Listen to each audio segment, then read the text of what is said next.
All right, so let me take you to our next story, which is about, I have to say this name slowly because I always Me too. Nick Ndenda. Yeah. I said it correctly. Yeah. Umefanya mpaka nikaanza kuifikiria kwa kichwa changu. Is it Ndenda. Ndenda? Ndenda.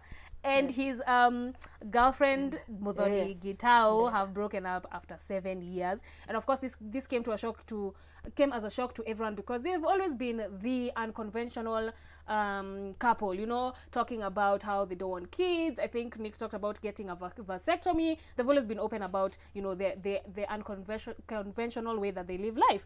And of course they went to YouTube, and the title of the YouTube video was Going Our Separate Ways. And let me just read something that was said. After 7 years, this feels like the best decision for both of us. The plan is to grow and heal as individuals as we evaluate what we want moving forward. And then she continued to say, the decision was not made overnight. It has been 3 months of thinking and talking to professionals. There are also certain external factors that have contributed to the decision. There are also certain people that made the decision very easy. Certain people, I know they are watching, so that they can make those phone calls. So do it. Yeah, so basically they're just saying they've always been very open. They've had their ups and downs in the 7 years. And oh yeah, also an AG wedding. These guys did an AG wedding. Like, they went and signed papers and put on rings, and that was it. Anyway, part of their unconventional way of living. But yeah, they continue to say that they have always been open to communicating when they are not happy, like when it's not working. So clearly it's not a decision that was made overnight, and I think it's like really mature. Yeah. It's really well thought out. Sometimes, let me just say, sometimes when relationships and marriages and partnerships break, it's not because the other woman, mostly people say, oh, ametafuta mtu, there's always someone coming to replace. But sometimes I feel like when someone like leaves a relationship, it's sometimes not because they have found someone else, but it's because they want to find themselves. Exactly. Sometimes it's very easy to lose yourself, especially in a family setting, and very easily uanze kuchukua, like wase wengi watanita bibi yake kaka, bibi yake, you know, and they forget there was Nana, there's Nini. Long before I was a wife, I was a girl, little girl. I was that person. So sometimes it's also okay to just break up and, you know, find your path. Sometimes if it's not working, I mean, there are mature ways of doing it. Definitely. Yeah. So I'm really so glad they actually did a video, you know, like saying kwaheri and saying how the YouTube channel is gonna now be ran by the lady Muthoni. Beautiful man. Yeah. I'm like, you know, sometimes you get to the end of the thing you thought maybe would last, and it's okay to get to that space, because I always say this, by the time you're meeting someone, people are evolving each and every day. Anyone who met me 2 years ago, last year, I'm not the same person right now. So at the end of the day, my priorities, the way I view things, my perspective on life can change. I might have make different decisions compared to some decisions I made maybe when we were starting.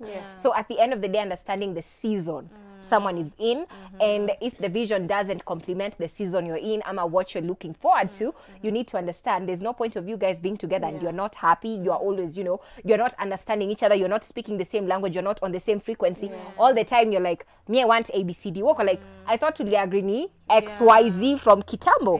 You get exactly. So you need to accept if your partner is growing and if they're changing to a different direction. Exactly. You need to be accepting of it, because if you don't, sometimes you just need to end those relationships. But it's good, you know, for them to come out and say we are good, because I'm telling you, kuna relationships. Hata nimesema hivyo sababu this is heavy. Zingine tumetoka. Na mtu vita Iraq na Iran combined. You can't even be in the same room. You can, you know, like it's not cute. But I think this has to do with there's something called the 7-year itch. I think I watched it in a movie. It's about, you know, after every 7 years you need to reevaluate your relationship. I don't know why 7, but maybe it has to do something with the Bible, because 7 is the number of completion in the Bible. So every, like, it's called the 7-year age. If you're in a relationship, the 7th year is when you're supposed to reevaluate your relationship, see if you're moving forward or if you're like. But I feel like 7 years is a lot of number. It's a lot of years. 7 years. I feel like you need to always reevaluate your relationship each and every time. Anytime I feel different, I might have a different view compared to what I had before.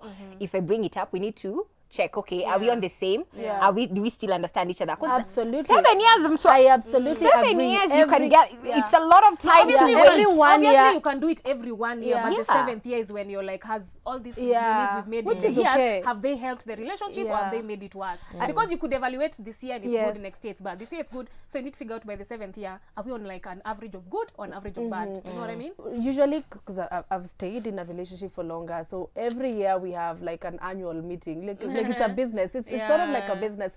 Like, are we on the same wavelength? Honestly, that's a question that you should ask yourself if you're in a relationship. People change every other day. The person, as Kush says, the person I was yesterday is not who I am today, and it's not who I'm gonna be in the next couple of weeks or days, you know. So at the end of the day, if you feel like you moved a little bit from how you had, you know, agreed to live, then it's something, it's up to discussion. That's why communication is important. Anyway, guys, let me take you to the next story. Na hii story ni about kufinyana. Nitakufinya. And me nikisema hivyo, you already know there's a video that has been going viral. Of course, it was recorded 8 years ago. But right now, I don't know whether it's because of TikTok. I don't know how come. Like, it's just everywhere right now. It's about a guy called Musyoka and another one called Ndenda. And Musyoka, I don't know if we have the footage, do we? Yeah, Nitakufinya, kindly play it. And then niwaambie story yao. Asiongee mambo ya stima, aongee mambo ingine. Mambo ya stima ajie watu wa stima waongee. Aje kuongea mambo ya stima. Ongea, unataka serikali kupe kazi. Mimi niko na kazi. Na mbona unaongea mambo ya mastima hapa? Unalingana swali yenye unaulizwa. Kuidia utakufinya. Finya. Finya. Finya. So almost a decade later, these two finally meet, and guess what? Jalango is just doing what he does best. So apparently he's secured a deal for them, a lucrative deal that is gonna like sponsor them, and it's a maize flour miller company. And also, guess what? They're gonna get each a motorcycle, and of course other deals. And they also said that kama unatumia hiyo nitakufinya tafadhali pia mkule pamoja. So but niliona hiyo video like nitakuibia nitakufinya like on I was like, what's the, you know what, I think that guy was just not having a nice day. Alikuwa kasikia story ya sijui serikali akisema hapa hapana au hapana acha kuongea mambo ya serikali. No, ilikuwa hivi Musyoka alikuwa na snitch. Musyoka alikuwa anasema about stima za Mkuru kwa Njenga vile zinakuangaza kuiba, alafu hata yeye mwenyewe alichomwa mkono ikakatika. So msee anaanza kumwambia wewe unachoma juu, sasa watataka kuweka stima the right way, and that means they'll be paying expensive na wanalipanga kitu ka 400 per month stima na unapika nayo na kila kitu. Na ndio kufinya unachoma nini mambo ya stima acha watu wa stima. That's what alikuwa anamwambia, and they actually did a follow up like a few months later. Then now the guy who was told Nitakufinya kanasema mimi nilikuwa nimehofia maisha yangu, nilikuwa najua kama ako serious. And now this other guy anasema anaweza finya mtu. Like it is just so funny because I collect Nitakufinya, then I collect Finya. And then they're just two grown men. Bro, actually Ndenda has 2 wives, and I think 2 wives. Yes. Na mnataka kumongezea bili ya stima. Mnataka kumongeza bili. Imagine itoke 400. Atakufinya. Tuache kufinyana sasa. Tusifinyane sana tukienda live sport. Sawa? Love sport actually.